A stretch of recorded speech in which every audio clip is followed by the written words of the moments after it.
Masih bersama saya Budiman Tanrejo di satu meja The Forum. Mas Yandri Susanto, Wakil Ketua Umum PAN. Mas, sejauh mana sebetulnya PAN juga ikut tersandra atau sama sekali tidak tersandra dari Mas Erik, kemudian juga larinya kepada Mas Gibran?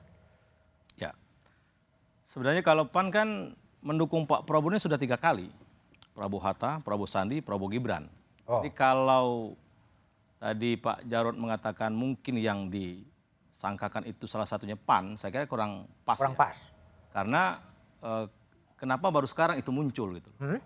Dan bagi PAN proses untuk mengambil sebuah keputusan itu sudah terlatih. Dan kami punya mekanisme sendiri kan, tanpa diintervensi oleh pihak manapun.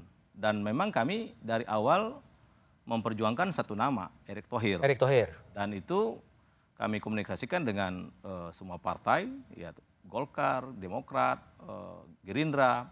Tapi pada akhirnya kan mesti ada kesepakatan. Karena perintah undang-undang pemilu itu kan hanya satu cawapres yang bisa diambil oleh capres kan. Oke. Kalau 2 ya mungkin ikut ini. Tapi kenapa nggak ngotot dengan Mas Erik? Ya ini bukan masalah ngotot nggak ngotot. Oh. Kan? Ini persoalan harus mengambil keputusan pada akhirnya. Dan betul Erick Thohir itu seperti 2 sisi mata uang dengan PAN, ya kan? Sampai sekarang hubungan kami sangat baik. Kemudian kami sadar juga PAN itu ya nggak bisa ngusung sendiri, ya kan? Hanya 7% lebih nggak bisa ngotot juga. Gitu loh. Artinya ini sebuah realitas politik. Realitas politik. Ya artinya koalisi kan biasa. Jadi Pak Jarod jangan juga gara-gara kami misalnya tidak bergabung dengan PDIP dianggap ditekan gitu kan? Ini menurut saya yang kurang pas. Gitu. Kurang pas. Karena sekali lagi PAN mendukung Prabowo itu sudah 3 kali dengan ini. Artinya kedekatan kami, kemudian chemistry-nya, rasa kebersamaannya, sama sekali nggak ada tekanan apapun. Dan kami sangat enjoy gitu loh. Rasa kebersamaan itu sangat terasa kalau kami lagi gabung dengan Gerindra, dengan Golkar. Wah enak sekali. Tidak ada merasa yang superior, yang inferior, nggak ada itu. Jadi menurut kami enjoy aja. Tapi saya juga bingung kalau PDIP mengatakan ada kartu truf. Nah misalkan ada desas-desus karena katanya belum lama ini kantornya Kemendak digeledah oleh Jaksa Agung, ya kan? Jaksa Agung sudah jelas dengan komisi pers khusus bahwa itu tidak terkait sama sekali zamannya Bang Jul. Itu urusan impor gula 2012-2017. Jadi nggak ada hubungan Bang Jul. Nggak ada ya kaitannya. Jadi menurut kami tidak merasa dituduh oleh Mas Hasto.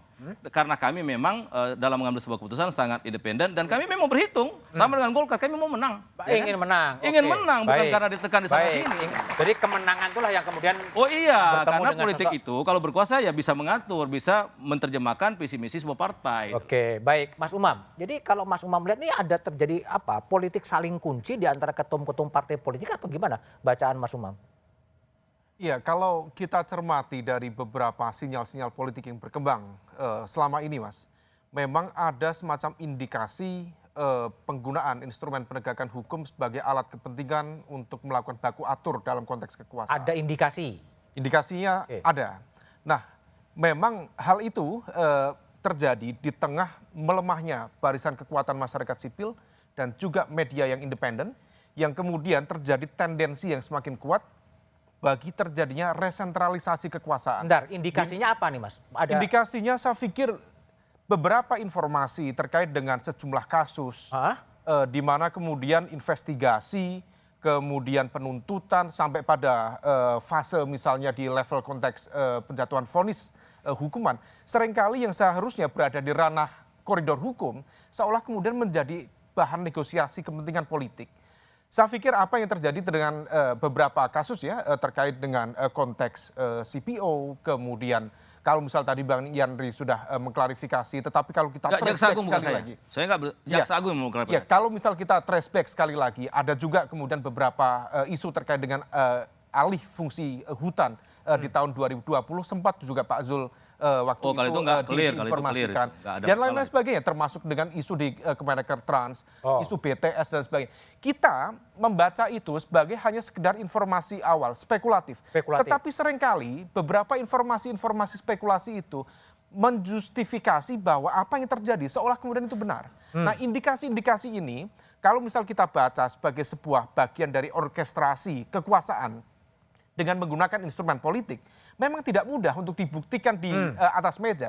Tetapi bahwa kemudian sinyal-sinyal itu semakin kuat, rasanya semakin terasa. Makin terasa ya. Nah, Ini itu ada yang- kaitannya dengan pernyataan presiden ya bahwa semua data intelijen apapun ada di tangan dia ya. Ya, bagaimanapun juga Pak Presiden menyampaikan itu tentu bukan atas sebuah judgement kosong. Beliau tentu memiliki tendensi tertentu. Nah, oleh karena itu dalam konteks ini bagaimana kemudian kekuatan-kekuatan hukum itu dijadikan sebagai alat untuk mengonsolidasikan kekuatan, mengontrol lawan, juga mendikte kelompok-kelompok tertentu yang tidak sesuai dengan agenda kepentingan kekuasaan. Nah, situasi ini bukan terjadi di Indonesia. Jauh-jauh hari, Mas, Lazim ya. Susan Ross Ekelman itu mengidentifikasi sejumlah negara-negara baik di Afrika, di Amerika Latin dan sebagian di Asia itu menjadi hal lazim di mana kemudian pemberantasan korupsi yang seharusnya betul itu dalam ranah koridor kekuasaan tetapi endingnya itu menjadi alat kompromi politik dan kekuasaan. Alat kompromi politik. Coba kita lihat ya bagaimana wawancara rekan saya Rosyana Siralahi dengan ahli hukum Hamid Awaludin di program Rosi. Pertama ada sesuatu yang terjadi pada diri Ketua Golkar. Itu dulu asumsi. Kok bisa tiba-tiba U-turn 360 derajat? Hasil Rapimnas bisa diubah dengan Rapimnas, beliau tidak maju sebagai calon presiden dan wakil presiden dan mendukung orang lain. Ada apa sesungguhnya ini? Saya suspek ada sesuatu. Semua partai politik besar menolak, termasuk Golkar. Ada lagi keinginan memperpanjang 3 tahun kan? Ya. Bukan 3 periode. Karena COVID, lagi-lagi partai besar termasuk partai Golkar tidak mengendorse ide itu. Kenapa? Loh, kami kan siap ini jadi ketua, jadi calon presiden atau wakil presiden. Apa yang, Pak? Perubahan yang terjadi pada sikap Golkar dalam konteks ini pasti ada pemaksaan. Saya nggak tahu yang paksa. Dan yang maksa itu kalau kita lihat pasti kekuasaan kan. Jangan-jangan karena ketua Golkar, Pak Erlangga Hartarto berkaitan dengan masalah yang pernah kita diributkan kan. Itu masalah impor, impor minyak goreng dan sebagainya. Dan kasus itu lenyap kan. Bang, gimana? Ada apa? Dari kolega Anda dari Makassar, Bang Hamid. Tapi itu praduga, itu asumsi. Praduga ya? Itu asumsi. Analisa Jadi, itu, analisa. Ya, analisa. Analisa ya. Yang betul gimana? U-turn tadi. Jadi begini, ya. Kita Partai Golkar itu memperjuangkan terus Pak Erlangga. Tapi Partai Golkar kan tidak cukup untuk memenuhi daripada persyaratan menjadi calon presiden. Andaikan cukup, itu pasti Erlangga tidak akan mundur. Bukan mundur, maju terus. pasti maju terus. Karena itu memang merupakan harapan daripada seluruh insan Partai Golkar Karya. Tapi sampai pada perjuangan titik terakhir itu last minute menjelang pendaftaran, ya kita tidak berhasil meyakinkan, bukan tidak bisa meyakinkan, tidak ada partai termasuk Partai Amanat Nasional. Adakah Partai Amanat Nasional mau bersama kita? Ya kita calonkan Pak Erlangga dengan Pak Zul atau dengan siapa? Gitu. Atau sebaliknya.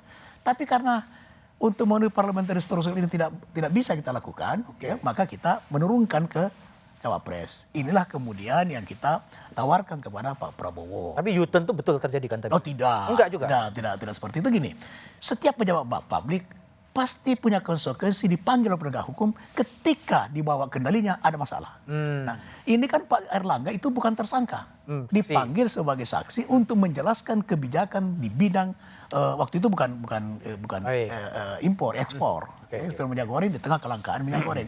Jadi sebagai pejabat publik dia punya kewenangan sebagai koordinator di bidang ekonomi untuk menjelaskan kebijakan-kebijakan itu. Jadi bukan beliau sebagai tersangka, jadi beliau belum ada sangkut paut dengan kasus hukum. Ya tapi setelah koalisi terbentuk, kemudian sepi juga ceritanya nggak ada lagi panggilan-panggilan ya? Ya karena dia bukan tersangka. Oh bukan tersangka. Dia dipanggil saksi untuk menjelaskan, membuat terang itu kasus. Gitu. Dan dari situ saya yakin penyidik tidak mendapatkan sesuatu yang berkaitan dengan jadi case close. Jadi case-nya tidak diperpanjang, karena tidak diperpanjang. Gitu. Tidak ada hubungannya dengan kompetisi politik. Oke, baik. Sebentar, Mas Andri silakan. Saya mau merespon Mas Umam tadi. Jadi kalau tadi misalkan disinggung masa alih fungsi hutan, itu kan zamannya SBY, Pak Bang Jul jadi menteri kan. Jokowi 2 periode, Bang Jul nggak pernah dukung Jokowi. Artinya kalau itu mau dipersoalkan secara hukum, Bang Jul berani kok mendukung Prabowo Hatta sama Prabowo Sandi waktu itu. Kan? Artinya nggak ada kaitan dengan itu loh Mas Umam maksud saya kan.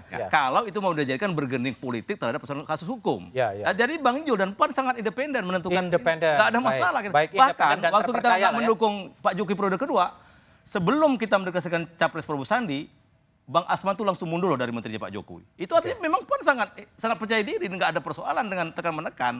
Jadi ini yang perlu kami sampaikan. Jadi tidak ada dari PAN itu pasti sangat clear dan menentukan koalisi capres dan cawapres. Gitu. Baik. Ini menarik ini Mas Budi. Gimana? Ini menarik ini.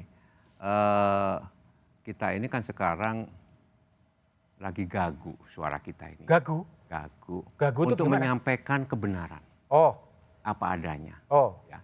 Ada banyak penyangkalan dan sebagainya. Akan lebih baik kalau dites kebohongan aja. Tes saja kebohongan gitu ya.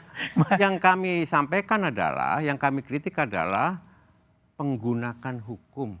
Oke, penggunaan hukum. Penggunakan instrumen kekuasaan dan hukum untuk mengendalikan partai politik. Oh, Enggak, Pak Jarod, misalkan waktu itu PAN misalkan. Waktu Pak Jokowi 2 kali Ya. maju. Kami kan nggak bersama kekuasaan. Betul, betul. Walaupun waktu itu diisukan Bang Jol ada kasus hutan. Kan nggak ada masalah bagi kami kan. Oke. Ya. Bebas-bebas saja. ya, ya, ya. Ya, Sedikit merespon, makanya. Mas Budiman. Tapi begini. Jadi kita- kekhawatirannya soal penggunaan kekuasaan. Ya, penggunaan Untuk itu. kekuasaan dan instrumen hukum. Untuk kepentingan tadi mengendalikan, menekan partai politik. menekan partai politik. Baik ya, coba nanti Mas Joko akan coba jawab ya, apakah betul ada penggunaan instrumen-instrumen kekuasaan, instrumen hukum Tapi untuk kita menekan setuju, partai Mak. politik. Tapi jawabannya setelah jeda berikut ini aja.